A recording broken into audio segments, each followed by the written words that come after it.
On one occasion, right at the beginning, he slapped my face. Well, I'm afraid I slapped him back, but my God, it wasn't worth it. I got such a punch up that I never did that again. I was supposed to do as I was told, certainly. But I was also expected to know how to cook, which I didn't. But he should have known all that, I certainly told him. So it didn't help when I couldn't cook the sophisticated meals that he expected. Well, I'm Mary Fairley, and I live in Alton. I haven't lived here for very long. I have lived in Hampshire quite a long time. I could have been a farmer's wife. I would have liked that, because I love animals. I like creating something out of more or less anything.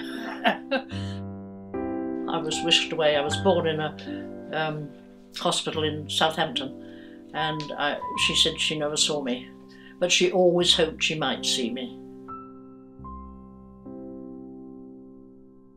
I just love making something. I mean, I've done embroidery and I like gardening. I like creating something out of more or less anything. Everything I look at, I think, can I paint that? Whether it's a flower or a dog or all sorts of things. Trees, as I drive along, you get the trees, you get the sun, you get the leaves turning. Lots of times, driving along a motorway, I would love to stop and paint or take a photograph. But so nearly everything I like drawing, buildings and all sorts of things. I am 92 now, and I'm determined to go on. I'm not one to sit on my bum and do nothing. I never have. What's that little boy? Well, he's up there. That's a nice little dog. I've got that. That was one I did. That was a raffle present, prize, and more little dogs. But I've got one of that little boy you might see. That's my neighbour's grandchild. Or what do you think that is now? Do you think it's a sunrise or a sunset, or what would you think? Well, in fact, it's my cataract operation.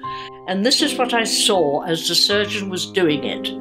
He put some horrible stuff like creosote into my eye to deaden it, and then he started scraping off the lens. And these are the drops of water that he dropped into my eye as he was doing it. Meanwhile, I saw all these colours. And when I showed it to the surgeon afterwards, he said, "Oh, I don't think I'll show that to anybody else." But it didn't hurt. I didn't feel a thing. But it was extraordinary. Try and get an interest in something to motivate you. I know a lot of people are timid about going out and they don't make friends, and I'm quite happy to talk to them and sort of say, come on, get on with it and make a life, don't sit around.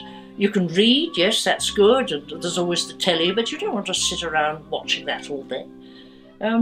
I don't know. I think most of it is possibly health. If they don't feel well, they don't feel like doing things. And fortunately, I do. This is a painting of me when I was 11. I didn't really look like that. I was a weedy, yellow-faced child. If he'd painted me around what I really looked like, I don't think he would have sold it. But there you are. This was the lady that adopted me when I was about 2 days old. So I was swept up by a guardsman. That's what started it off, rather. He came to Ascot and took me out, and then took me to parties, and I met more, and it was getting quite fun then. And I was about 19, 20. But somebody always, when he asked me out, Rita, my adopted sister, who was the pudding, somebody always had to be brought for her as well, you know, so we would go out in a foursome. She told me a lot later she was very jealous of me. Well, I couldn't think why, because she was much more intelligent than me. She spoke languages, she was clever, she'd been to Switzerland, but I'm afraid I was the one that was asked out and not her. I never knew that. I couldn't imagine anybody being jealous of me because I was rather stupid, the thought to me, and she was intelligent. Anyway, eventually this man that actually we'd known the family for a long, long time, when I was He was, I say, 15 years older than me, and he came along, and I'm afraid all the boyfriends I considered were rather lovesick ninnies. I wasn't in love with any of them. I used to frolic with them and go to dances, but that was all. And this chap came along. He was very sophisticated and man of the world, and I rather thought that he would look after me. I soon found out he did not, but never mind. So that was, everybody said how stupid I was to marry him, but I wanted to get away from home. It wasn't a happy place. I didn't understand what love was, and he attracted me, and I thought he was going to look after me and take me to a more interesting life.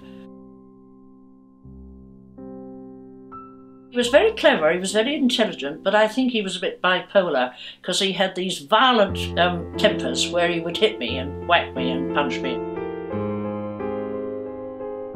I think he was so used to sophisticated women, and I was not. I was absolutely dumb, really. I'd had no experience of life whatsoever, whereas he had. He'd been in the army, he'd been in Cairo, he'd been in India, and he was also in Dunkirk. Unfortunately, he came back on the boat. But he was very sophisticated and very impatient, and I was very naive, and I think he possibly was unhappy with his lot too.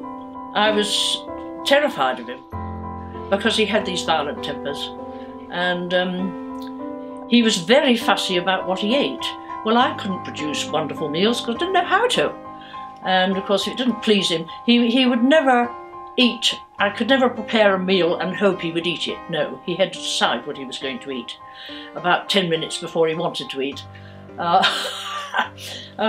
He was, you might say, difficult. You can't stand there and be abused all the time. It's awful, because then I'm sure you get depressed and you're sort of locked up and you don't like to talk to your friends because you've got a black eye and why did you get it? And it's appalling. I think I had an easier time, really. And now it's really dreadful. It's much harder for them, and there's usually money at the bottom of it all. And I mean, marriage doesn't last at all. And as for, it's better to live with somebody and not get married, I think, because it's usually money at the bottom of it all. Certainly to separate. I think I live a reasonably worthwhile life. I'm kind to people, and I like people, and I'll help people. And it's not holy, it's just, I think, you know, what I didn't have when I was young. Yes, all right. Clean my ears out, yes, I know.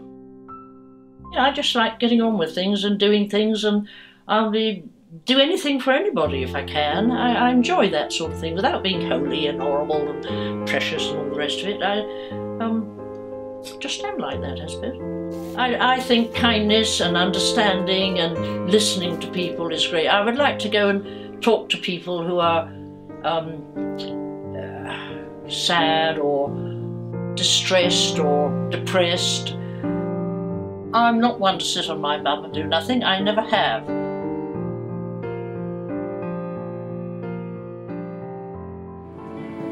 My adopted mother arranged for me to meet my mother. I met her and I walked up to her. I had no nerves about meeting her. I was pleased, and I whisked her off to have lunch somewhere, and there it all sort of happened. She drew like me, she was artistic, she had chilblains like me. There were so many things, personal things like that, and she was obviously a go-getter.